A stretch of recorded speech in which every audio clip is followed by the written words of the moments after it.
Revisão da vida toda no STF. O que fazer com o seu processo que ainda está suspenso? Então você que ainda não recebeu a revisão da vida toda precisa assistir esse vídeo até o final e compartilhar com alguém que você sabe que também não recebeu ainda a revisão da vida toda. Vocês me conhecem, eu sou Nakamura, professor e advogado há mais de 11 anos, trazendo as últimas informações diretamente de Brasília, e temos processos protocolados em todos os estados do Brasil. Nosso escritório, graças a Deus, um dos expoentes na área, realmente está fazendo a diferença na revisão da vida toda. Muitos clientes nossos já receberam, mas a gente também tem visto algumas posturas diferenciadas dependendo do juiz que receber o seu processo. E aí, muita gente está se perguntando, nossa, doutor, mas eu ainda não recebi. Bom, o que eu posso garantir é que os nossos clientes estão bem seguros porque estamos trabalhando em cima disso. Só que você, às vezes você pergunta para o seu advogado, você não tem uma resposta, então vem comigo que eu vou trazer essa resposta nesse vídeo. O que fazer então com os processos que estão suspensos da revisão da vida toda? Com o acórdão publicado, acabou a desculpa do INSS. O INSS queria a suspensão até a publicação do acórdão. Aí o acórdão foi publicado. Agora o INSS pedindo suspensão até o trânsito em julgado. O que fazer e como que a justiça se coloca diante disso? Vocês sabem que no dia 1º de dezembro de 2022, eu estava lá presencialmente, a poucos metros dos ministros, e o STF reconheceu a revisão da vida toda, firmou a tese. Essa decisão é considerada um marco para a Seguridade Social, uma grande conquista do direito previdenciário brasileiro e corrige uma injustiça praticada por longos anos pelo INSS. E, resumidamente, você já sabe que essa tese visa utilizar as contribuições anteriores a julho de 94 para o cálculo do seu benefício. Mas o que adianta o STF bater o martelo se, na prática, o aposentado não receber esse dinheiro, não é verdade? Você concorda comigo? Só que aí que tá. Mesmo com essa decisão favorável do STF, tema 1102, alguma parte dos magistrados federais seguem suspendendo os pedidos de revisão. Esse entendimento fundamenta-se na suposta necessidade do trânsito em julgado. Só que vamos discutir isso aí e qual remédio jurídico, pessoal. Bom, primeiro de tudo, existem sim juízes que estão suspendendo os processos mesmo já com a decisão do STF e mesmo com a publicação do acórdão, tá certo, pessoal? O INSS já fez vários pedidos nessa forma. E qual que é a legalidade dessa decisão? Porque não é porque alguém decidiu em um determinado sentido que aquela decisão é necessariamente legal, que ela segue a lei. E o que o próprio STF, com entendimento pacífico, já se colocou? Ele falou que dispensa-se a espera da publicação do acórdão.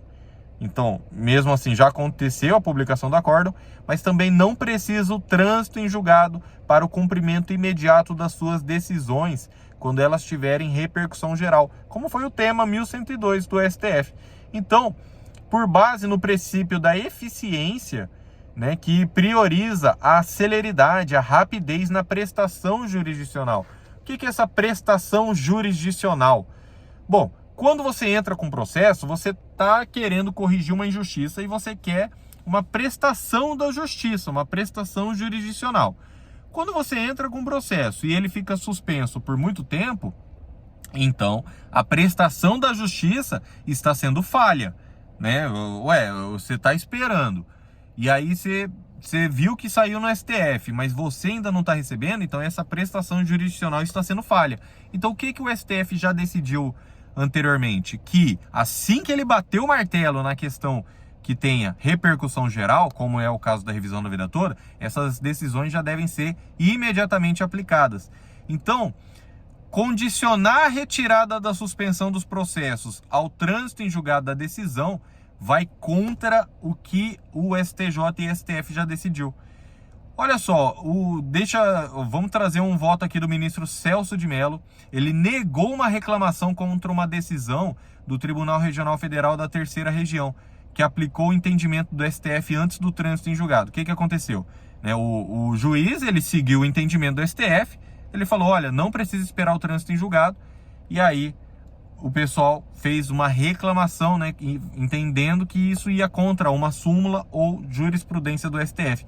Mas aí o próprio STF disse o seguinte, ó, a corte possui entendimento no sentido de que a existência de precedente firmado pelo plenário autoriza o julgamento imediato de causas que versem sobre o mesmo tema, independentemente da publicação ou do trânsito em julgado do caso. Temos outras decisões assim também, que aí nesse caso foi o relator ministro Barroso, dizendo que a existência de precedente firmado pelo plenário da corte autoriza o julgamento imediato de causas que versem sobre o mesmo tema, independente da publicação do acórdão ou trânsito em julgado. Olha aí, pessoal, né? Mesmo quem não é da área consegue entender uma decisão dessa. O português aqui tá claro. Ó, tem decisão firmada pelo plenário da corte. O que é o plenário? É quando os 11 ministros decidem, né? Nas terças-feiras existem os julgamentos das turmas, primeira turma do STF, segunda turma do STF, que aí os ministros se dividem em duas turmas, e às quartas e quintas existe o plenário do STF, né? As sessões com os 11 ministros. Então, tá muito claro, tanto nesse processo que teve o voto do ministro Celso de Mello, como nesse processo que o relator foi o ministro Barroso, tem decisão do STF pelo plenário, isso autoriza o julgamento imediato, independentemente da publicação ou trânsito em julgado. E para não deixar dúvidas, o STJ também possui precedentes nesse sentido, dizendo que, olha, nos termos de diversos precedentes da casa, a ausência de trânsito em julgado não impede a aplicação do paradigma firmado. Então, não precisa esperar o trânsito em julgado. E aí o que está acontecendo? O TRF da 4ª Região já emitiu diversas decisões a respeito da revisão da vida toda em específico. Então, olha só que ótima notícia. O TRF da 4ª Região, Região Sul, temos escritório também físico tanto em Brasília como no Paraná. Temos uma atuação muito forte no TRF da 4ª Região, construindo jurisprudências. E o TRF da 4ª Região, que corresponde ao Paraná, Santa Catarina e Rio Grande do Sul, já se posicionou e falou, olha só, a tese firmada no recurso repetitivo é um mecanismo processual que prescinde, ou seja, que não precisa do trânsito em julgado pela aplicação imediata da orientação à hora firmada. E aí, né, quando foi questionado sobre a revisão da vida toda, o TRF da 4ª Região não deixou dúvidas. Revisão da vida toda, tema 1102 do STF. Desnecessidade do trânsito em julgado. Revisão do benefício e os índices de atualização monetária. Falando, então, que a eficácia mandamental, tendo em vista que a decisão não está sujeita, em princípio, a recurso com efeito suspensivo, porque o STF não suspendeu, já decidiu, é imediato cumprimento do acórdão quanto à revisão do benefício devido à parte autora a ser efetivada em 30 dias. Então, o TRF da 4ª Região já decidiu aí para a pessoa receber esse reajuste em até 30 dias, tá certo, pessoal? Agora, o que tem acontecido, né? Nós temos outros TRFs, temos juízes no Brasil inteiro. Aí ele fala aqui dos juros de mora de 1% ao mês, além da correção monetária. Aí tem aposentado que fala, meu Deus, doutor, eu não consigo nem ouvir falar em juros. Calma, pessoal, é juros ao nosso favor, até que, enfim, o INSS é que vai pagar por toda essa demora, né? E a Justiça não fechou os olhos para isso. Com essa decisão, inclusive, agora de 2023, tá certo? Então, beleza, você já viu que não precisava nem esperar a publicação do acórdão, mas agora já publicou o acórdão. E não precisa esperar o trânsito em julgado. Mas, doutor, eu ainda não recebi a minha revisão da vida toda. Eu tô vendo que o doutor tá batalhando, eu tô vendo que o doutor está no STF sempre, está em Brasília, está nos tribunais.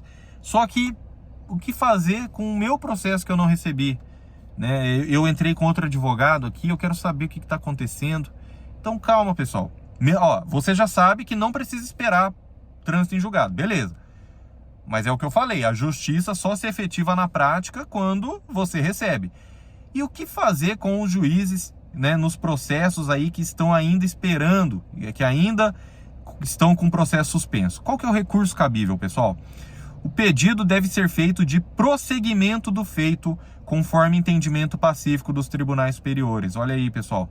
O seu advogado devia estar falando isso para você, mas não tem problema. Eu falo isso para vocês, e se o seu advogado ainda não pediu, fala para ele fazer esse pedido de prosseguimento do feito, conforme entendimento pacífico dos tribunais superiores, bem como das recentes decisões do TRF da 4ª Região. Cumpre destacar, pessoal, o simples pedido de reconsideração da suspensão não interrompe nem suspende o prazo para interposição do agravo. Então, se o seu advogado protocolar o pedido de prosseguimento do processo suspenso e esse pedido for indeferido, for negado, então o recurso será cabível conforme o artigo 1037, parágrafo 13 do Código de Processo Civil, o agravo de um instrumento se o processo estiver em primeiro grau e o agravo interno se a decisão for de relator. E atenção, daí o prazo para entrar com esse pedido, para interposição desse recurso é de 15 dias, tá certo, pessoal? Então, assim, não tem mais dúvidas, né? A revisão da vida toda precisa ser paga e precisamos destrancar esses processos que ainda estão suspensos. É por isso que eu venho trazer essa informação e eu não te cobro nada por essa informação. Tudo que eu peço é que você se inscreva nesse canal, compartilhe esse vídeo com pelo menos uma pessoa que você sabe que ainda não recebeu. Esse tipo de informação você não vê em outros canais. Você só vê com quem está atuando mesmo, com quem tem processo protocolado em todo o estado do Brasil. Pelo que desde já eu agradeço a confiança também dos nossos clientes, primeiramente, mas eu também agradeço a confiança de você que está se inscrevendo aqui no canal, que está fazendo a nossa comunidade mais forte, e pode ter certeza, pessoal, vem muita coisa por aí, vem muita coisa pela frente. Eu não vou me cansar de lutar pelos direitos dos aposentados e pensionistas. Que Deus te abençoe grandemente, que Deus, como eu sempre peço, Deus te conceda a cura da saúde, né? Se você está passando por um problema de saúde, que Deus te conceda essa saúde para poder usufruir desse direito que é seu, para dar tempo de você receber e você conseguir usufruir com seus filhos, com seus netos, realizar os seus sonhos. E não é fácil, pessoal. A gente está passando por algumas coisas aqui também e a gente começa a pensar, né, sobre a vida, qual que é o nosso papel aqui, porque tudo pode mudar em um instante. Então, se você tem aí algum parente, algum familiar também que está passando por algum problema de saúde, eu envio minha oração para você também, assim como eu peço a oração para cá também, pessoal, porque não tá fácil e é isso. Mas eu vou continuar, vai dar tudo certo, pessoal. Que Deus te abençoe, muito obrigado por estar aqui. Até a próxima.